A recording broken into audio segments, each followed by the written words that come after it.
Hello everyone and welcome back to another video. In the last video we handled the orb types and their different effects, and we also implemented a new orb blast. Today I want to continue working on the orb blasts, namely the effect, and also I want to implement the different orb blasts per orb type. So starting out with the way the orb blast looks. Up until this point I've used the Unity particle system, and I've also used the Pixel Effects Designer. Pixel Effects Designer was a little program that lets me render particle effects out as a sprite, and a lot of you have given me feedback in the comments section. Most of you were really enthusiastic about the new idea and liked the new blast better, and some of you said the new blast is better, but it looks a bit weird when it's rotated. Because this is a pre-rendered blast and it's pixel art, if I rotate it, the pixels will be rotated as well.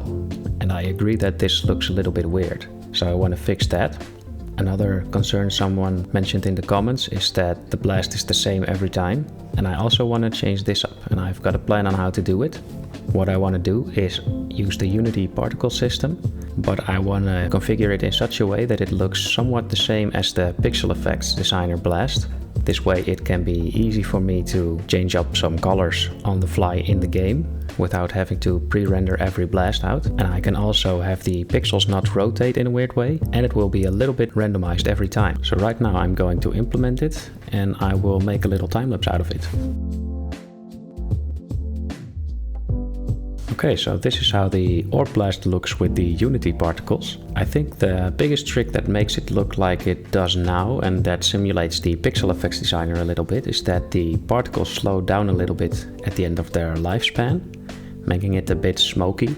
Another thing is that it has a little bit of color mixed with the white particles, and I think one of the biggest things that improves this blast's look is that the pixels aren't just squares anymore. I made them pixel art circles, and I think it looks way better this way. There's one thing that I think can improve a lot now, and that is the orb itself. It has these white particles glowing around it, and I think it looks a little bit messy. So what I want to do is have the orb glow in a way that it looks like it's charging for each blast, so that it becomes white when it's about to blast and then pops back to the normal color when the blast comes out. I think I will do this in a real quick time lapse again, and I will be right back.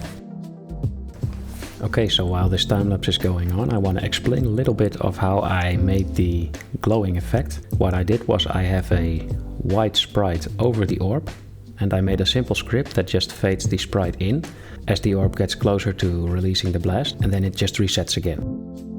Okay, so this is the result. Right now the old clutter of the glow is gone and it's a little bit less busy, and I think it looks a lot cleaner this way. As you can see, the orb starts glowing more and more, and then it just releases the blast. And I think it also serves to help the player a lot to figure out when the blast is going to happen. So yeah, I really like this improvement. Okay, so now that the blast is done, I want to focus on creating a separate blast for each orb type. This is to give the orb types a little bit of character.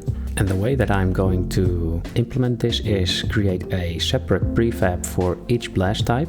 And I'm going to use prefab variants for this because each blast is a variant of the original blast. I have 4 prefabs for each level of blast range, and I'm going to make a variant for each orb for each of these blasts. It might sound like a lot of work, but most of it is copy pasting, and I'm just simply going to change the color out for each blast. After I've created the blast, I'm going to implement that the different orb types will have these blasts set to them.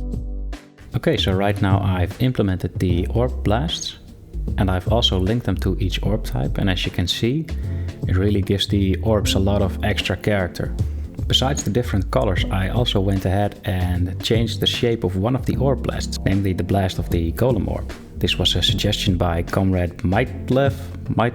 Sorry, I don't know how to pronounce your name, but yeah, I think it's a great suggestion because giving the different blasts also a little bit of a different shape, I think adds a lot to the game. And this really opens the doorway to a lot of interesting orbs, I think, because right now I have orbs with these special effects like double damage, half damage, damage over time, but maybe it can just be as simple as having different orbs with different blast shapes. I think I could make a bunch of different orbs that way, and I think it would be a lot of fun unlocking the different orbs.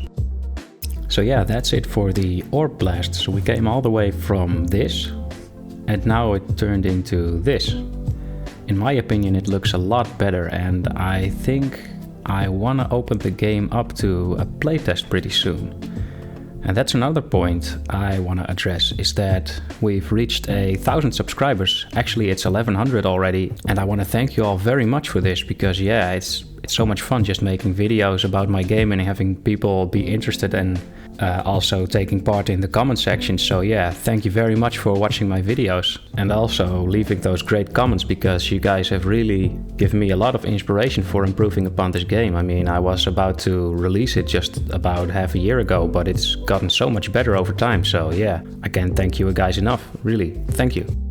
And in the comments, Chatterbox asked me if I would do a 1K subscriber special, and well, I've been thinking about it, and I'm not going to do a video special, but what I want to do is give you guys the first opportunity to play my game. So I was thinking about this for a while, and I thought, well, maybe some of you would be interested in playing the game as a beta test to help me figure out if the game is balanced, or maybe if some things need to be tweaked a little bit more, or maybe some of the content is a little bit dull, or maybe you want more of some other kind of content. So yeah, please let me know in the comments if you're interested in this, because if there's enough people who want to playtest my game, then I will actually put the game up for testing for you guys. So yeah, let me know. For now, as always, I want to thank you all for watching, and if you haven't subscribed already, then please subscribe, and if you like this video, then please leave a like. For now, I want to thank you all for watching, and I hope to see you next week.